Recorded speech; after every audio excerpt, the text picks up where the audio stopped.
اس میں چوتھا حصہ یا تیسرا حصہ تو سو کے گزرتا ہے نا.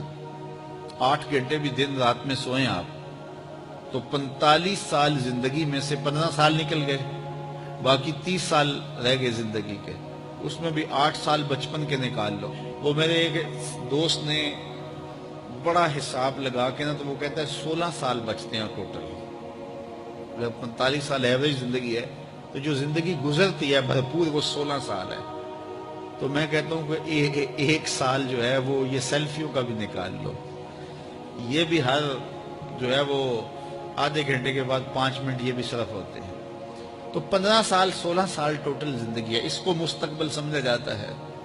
اصل مستقبل کون سا ہے؟ اللہم ان العیش عیش الآخرہ. میرے حضور فرماتے ہیں اصل زندگی تو آخرت کی زندگی. تو ہم اگر مستقبل اس کو قرار دے دیں اور یہ ساری زندگی جد و جہد کی زندگی قرار دیں اور آخرت کی کھیتی میرے حضور نے فرمایا تو پھر مستقبل کا تصور ہی بدل جاتا ہے. دیکھیے اس 10-15 سالوں کو 20 سال لگا لیں ان کو اچھا گزارنے کے لیے. ایک انجینئر ہے، ایک ڈاکٹر ہے اور مختلف علوم و فنون کا حاصل کرنے والا ایک بزنس مین ہے، کتنی محنت کرتا ہے. جوانی جیسے حسین لمحے وہ دن رات ایک کر کے گزار دیتا ہے. عزیزوں کی شادی قریب ہے لیکن وہ نئی شادی پہ پہنچا جی بس وہ اس کا بڑا حساس معاملہ ہے تعلیم کا. تو اس نے خوشیاں چھوڑ دیں، عیدیں چھوڑ دیں، گھر سے دور رہا. کیوں جی؟ میرا مستقبل سنور جائے. اپنے کیریئر کو بنانے کے لیے، اپنے کاروبار کو کھڑا کرنے کے لیے کس کس محنت کے اندر اس نے صرف کیے اور مستقبل کتنا ہے. اور وہ بھی آرام سے نہیں پھر بیٹھ جانا. اس محنت کے بعد پھر اس مستقبل کے اندر بھی محنت مسلسل باقی رہے. لیکن وہ جو زندگی ہے جو حقیقی مستقبل ہے اس میں عمل نہیں ہے، حتیٰ کہ اس میں نمازیں بھی نہیں. آخرت کی زندگی کے اندر ہمارے لیے نمازیں بھی نہیں ہوں گے، روزے بھی نہیں ہوں گے. پھر ٹینشن فری زندگی ہے. وَلَكُمْ فِيهَا مَا تَشْتَهِي أَنفُسُكُمْ. جو دل میں آئے گا سامنے پڑا ہوا ہوگا. یہاں تو حسرت میں زندگی گزر جاتی ہے نا کہ یہ چیز مجھے مل جائے، اور ملتی اس وقت ہے جب اس کی خواہش ہی ختم ہو چکی ہوتی ہے. لیکن وہاں جو آرزو کرے گا، ابھی آرزو خانہ ذہن میں ہوگی، ابھی ذہن سے دل میں اتر کر کے دل کو بے چین نہیں کرے گی کہ وہ خواہش پہلے پوری ہو چکی ہوگی. تو اصل زندگی تو وہ زندگی ہے. تو اس لیے شیطان یہ بہکاتا ہے کہ میاں یہ زندگی کیسے گزرے گی. بالخصوص طلباء کو، دین سیکھنے والوں کو. میں تو اپنے طلباء کو کہتا ہوں کہ میری زندگی اچھی نہیں گزر رہی. میں نے دین پڑھا ہے، میں دین پڑھانے کے کام میں لگا ہوا ہوں، تو کیا میری زندگی اچھی نہیں گزر رہی؟ میں تو مطمئن ہوں، اطمینان کی زندگی گزر رہی ہے. تو دین پڑھو، دین میں خیر ہی خیر ہے، دین میں بلائی ہی بلائی ہے. تو دین خیر کی راہوں کا سفر ہے.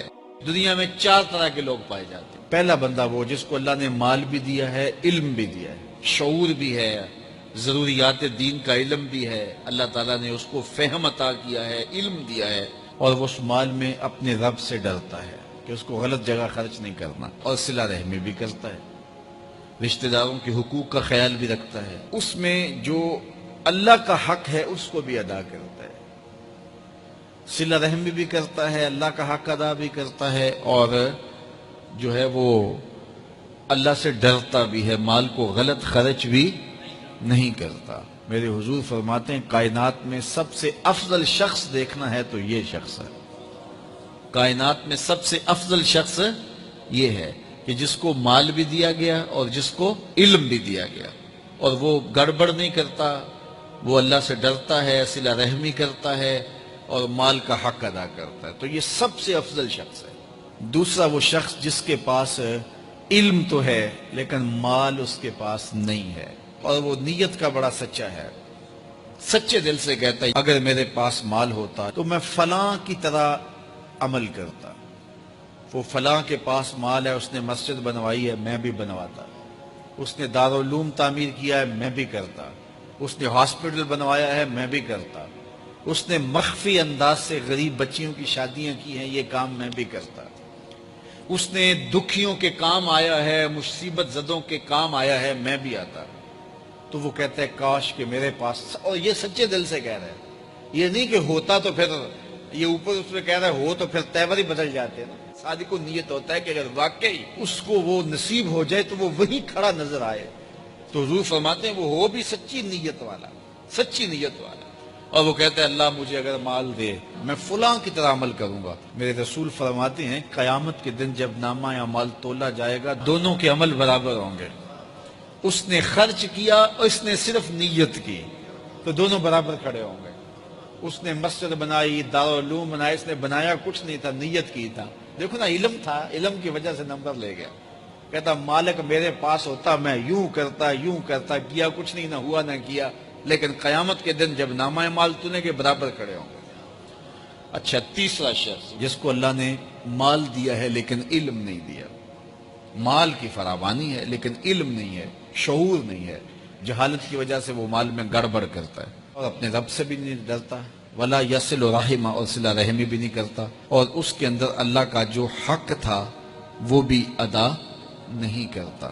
میرے رسول فرماتے ہیں کائنات میں سب سے زیادہ خبیث بندہ دیکھنا ہے تو یہ کھڑا ہے. سب سے زیادہ منزل کے اعتبار سے خبیث ترین شخص یہ کھڑا ہے.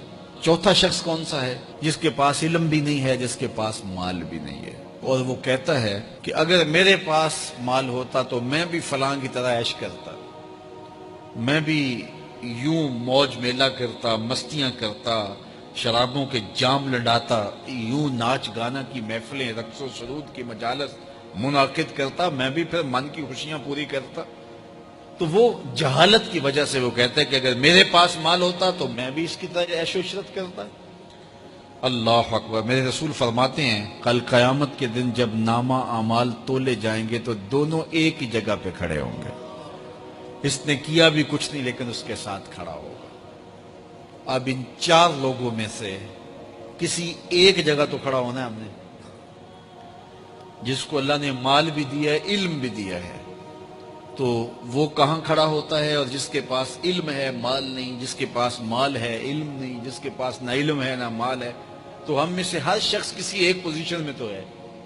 اب ہم اپنے آپ کو کھڑا کریں اور ساری زندگی پھر وہاں کھڑا رکھیں، خیر کی راہ پہ کھڑا کریں کہ مالک شعور بھی دے، اپنے راستے کے اندر خرچ کرنے کی توفیق بھی دے، مال بھی دے اور توفیق بھی دے، تاکہ میں ان بندوں میں سے ہو جاؤں جن پہ تیری رحمتوں کا نزول ہوتا ہے. آفاق کے ہر ہر گوشے میں قرآن سنا کر دم لینا، اب رکنا نہیں، اب تھمنا نہیں.